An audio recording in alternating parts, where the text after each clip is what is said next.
Hello WhatsApp guys, আশা করি সবাই ভালো আছেন। আমরা আজকে চলে আসলাম যে পুকুর। টিকিট নিল 10 টাকা করে এবং মোটরসাইকেল নাকি ফ্রি শুনতে পারলাম।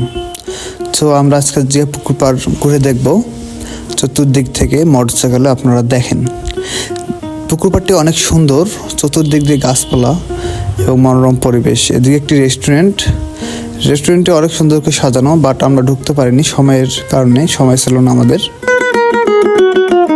অবশেষে আমরা চলে আসলাম উলিপুর পুকুর পাড়। উলিপুর পুকুর পাড়টিও অনেক সুন্দর।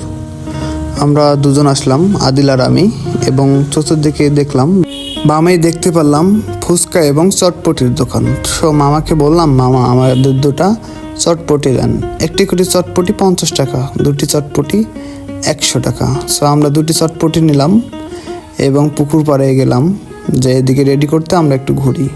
সো দেখেন পুকুর পাড়টির ভিউ কতটি সুন্দর, অনেক সুন্দর, আপনারা না আসলে বুঝতে পারবেন না। আর আমরা এদিকে দাঁড়াইছিলাম, আমি আদিলকে বললাম যে আদিল এখন লোক সংখ্যা কি কম? বললো যে এখন একটু দুপুর টাইম, প্রায় 3টা বাজে, এই জন্য একটু লোক সংখ্যা কম। অবশেষে মামা বললো যে ফুচকা রেডি, আপনারা খেতে পারেন। সো ফুচকাটা টেস্ট করে দেখলাম, অনেক সুন্দর। সো আজকে এই পর্যন্ত, আল্লাহ হাফেজ।